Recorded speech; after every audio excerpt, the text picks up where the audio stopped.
Right, today we are speaking to an icon in theatre and film in South Africa. We know that across the continent, performing artists face a tough reality. Incredible talent often meets limited resources, little formal training, and few opportunities to turn creativity into a sustainable career. Many artists are forced to navigate the industry on their own, learning by trial and error while trying to share African stories with the world. In a major move for South Africa's creative community, acclaimed actor and playwright Dr. John Kani has launched the Dr. John Kani Performing Arts Academy in Johannesburg, which is set to be a dedicated space aimed at nurturing and uplifting working professionals in theatre, film, and performance arts. We speak to Dr. Kani right now about his vision to transform the arts industry where excellence is not accidental but intentional. Dr. Kani, welcome on the show. Thank you. Thank you very much for having me. Dr. Kani, this is not the first time that you've really worked on uplifting the theatrical community or the arts community. I know that you've worked very much closely with the Market Theatre Foundation. I know that you've also been a director of the John Kani Theatre Laboratory. Tell us a little bit about this latest initiative on how it extends some of the work that you've worked on historically. In 1989, I realized the need to train those that have fallen off the cracks of apartheid.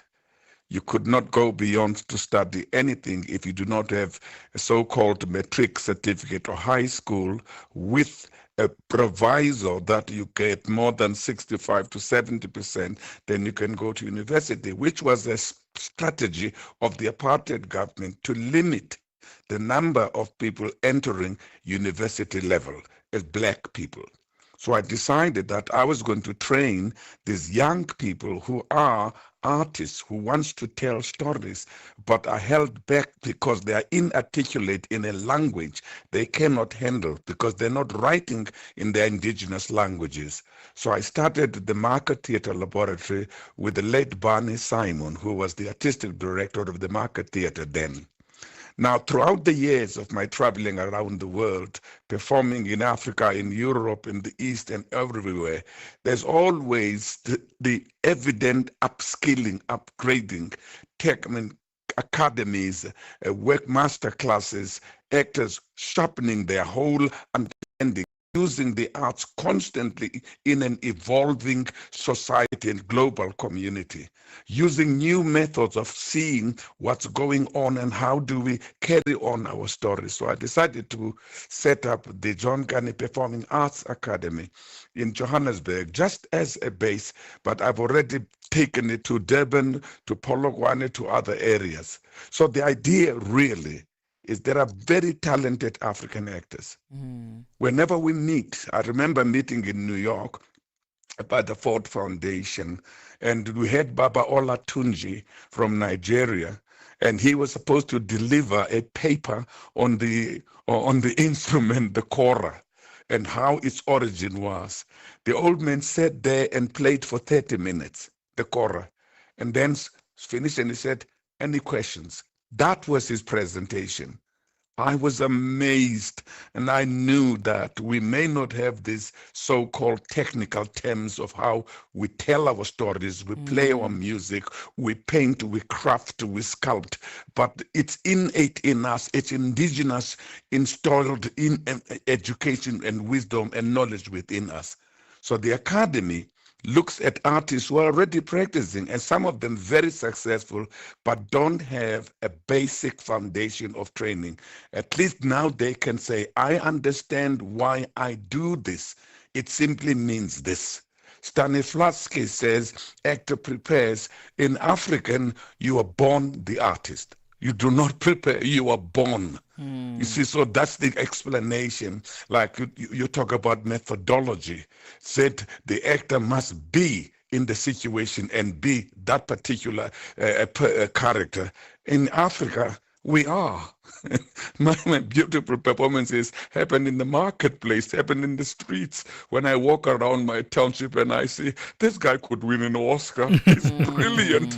Absolutely. Dr. Kani, even with Yes. the evolution of our different spaces here on the African continent, people like yourselves and, other legends that you come across, Jerry Mofokeng, Professor Zakes Mda, you still remain an anomaly of people who break through into the industry in different ways as performers all across the world. And that's still quite sad because at a time where we are supposed to be advanced, it's still so hard to hone in that energy and hone in your art to those particular levels. How do you bridge that gap in an academy like this? What we do in the academy is to say this is what the global stage requires. You want to work in England, you have to have an English accent. You have to have studied this particular methodology. You have to understand this because these are the questions they ask you in your auditions. These are the expectations from them from the audition. And if you are in the part, this is what you should have done before you get to. Because artists in South Africa or in the continent works at really randomly. Perhaps you could do one movie 1 year. Perhaps you could never even do a movie that year. And yet then when there is an opportunity to go there, you are so out of it, so stale, even in your own preparation. As Denzel Washington said one time, is that actors and artists of this continent, especially black artists, must stay prepared because that door of opportunity does not open very widely. It allows us one at a time. Therefore, stay ready all the time. Also, please be aware of the fact that the plight of the African continent is a deliberate decision to keep the continent down, to open it up, to invade the West and other European countries is not a normal process. We are one at a time breakthrough. And you ask, how can then not more people like John Kani, like Jerry, like Professor Mda, why can't they get more opportunities like this? It's because Africa does not tell their own stories themselves. The stories are being told abroad. Even streaming sort of broadcast situations are dictating the content of that which they would accept for you to send and be done abroad, because that content must constantly give the Idaho or the American or the broader European audiences the National Geographic sense of what Africa is. We live within the plants and within the animals, not beyond that scope. So when you break through, like Tyler, for instance, like the Miriam Makebas, like those people who made it abroad, it's like, and then one at a time. But yet, these stories are our stories. So the Academy says, what do you want to do? How can we help you? What are your needs? We do work around you and we say, okay, this is where you're missing it. This is where we can assist. This is where we can help. Dr. Kani, you've had international success and also maintained a sense of even work from a South African level. So you've had multi-level forms of success. However, despite multiple of your successes, you keep coming back to this theme of wanting to see the industry expand and equip itself. What is that passion that stimulates that in you? It seems like you are more involved with others than you are of yourself. Why are you so interested in uplifting others in the art space?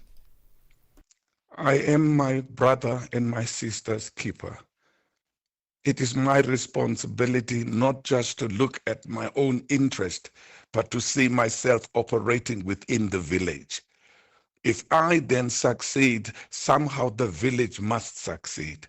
If I want to succeed alone, then that will happen. Times will take me out of the village, and I will visit the village like a place of my origin and beginning, like an old museum.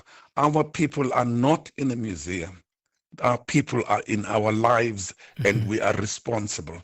Even when I wake up in the morning and I read a newspaper of a guy who murdered his girlfriend or his wife, I feel a personal responsibility and pain. I accuse myself. I have failed. What is it could I not have done? How could I not know that that person was planning to do that? If I had known, would I have made a call or would I have made approach to it? I'll take that. Man, being 82 years old, it seems as if we should have done a little more as African elders at every sphere of our existence on this continent, other than achieving for ourselves that self-gratification. We should see ourselves as servants of our people. And Africa demands those leaders of integrity who don't think self, who think, what can I do to make things better for my village? We will remain that, not in the context of white people's understanding of village. A village is a community of people, and their lives and their goats, cattle, and the lions, and that's who we are. So we have to take responsibility. Otherwise, we are dancing to our own music and we are applauding ourselves in the little we do. Dr. Kani, staying online, we'd like to continue this conversation. You're leaving legacy, definitely, and not just in light of some of the wonderful work you've done in your own right, but also how you are extending your hand to uplift others. We'll speak more around the Dr. John Kani Performing Arts Academy, speaking to the icon himself today on this Friday. We'll continue the conversation after the break. Zilipendwa na Abedi Jean de la Croix. Kabla ya kwenda mbali zaidi, tuanze kwanza kwenye background yako, maana kila kazi, kila jambo linakuwa na historia yake. Riziki Alema ni nani? Riziki Alema ni mwimbaji wa nyimbo za Injili, ni mama na ni mke pia. Umesema wewe ni mama wa familia pia. Vipi unagawa muda wako namna gani kwenye masuala ya muziki na majukumu ya familia? Okay, cha kwanza sio jambo rahisi, lakini anaweza sema upande mwingine ni rahisi kama utakuwa umejitambua. Kwa sababu mbaya ni ile kuchukua masuala ya masaa ya kazi na masaa ya familia na masaa ya huduma. Kwa hivyo ni vizuri tu mimi huwa natenganisha. Nikiwa ndani sio Riziki Alema, sio mwimbaji. Nikiwa ndani najua mimi ni mke na ni mama pia. Zilipendwa kila Jumamosi kuanzia saa 12 kamili majira ya Afrika ya Kati hadi saa 1 kamili majira ya Afrika ya Kati. Celebrate life every day. Tune in to Channel Africa. Stay connected through a new website and free mobile app.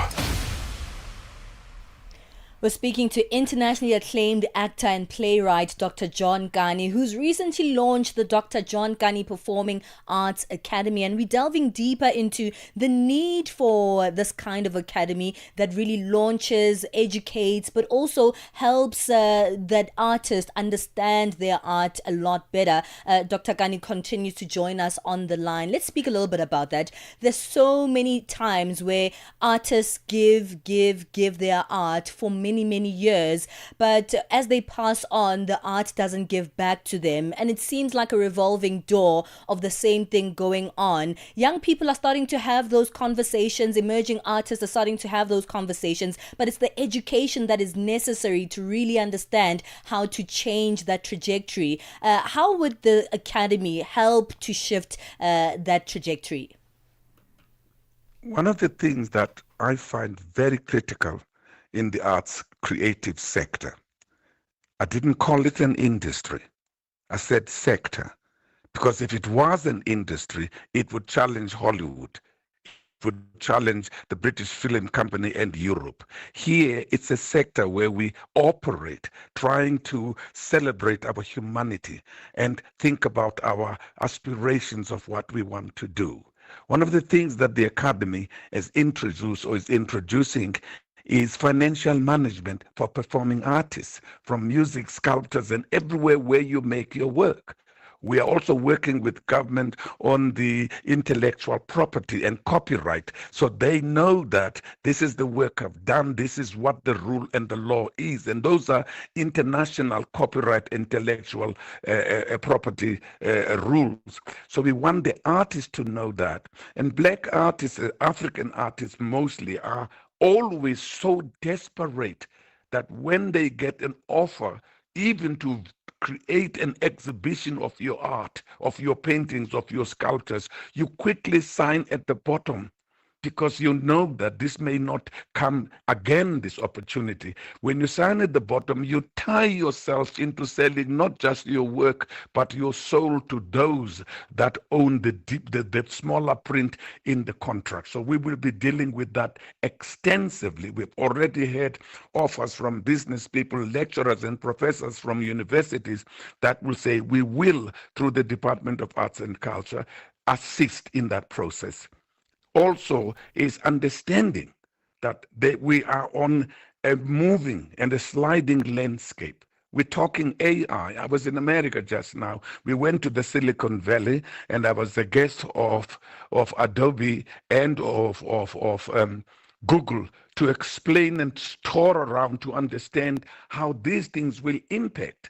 Now, Africa is outside this conversation, and all we know is that we are a very good location, not just very good, and a very cheap location to create these major blockbusters that would make money.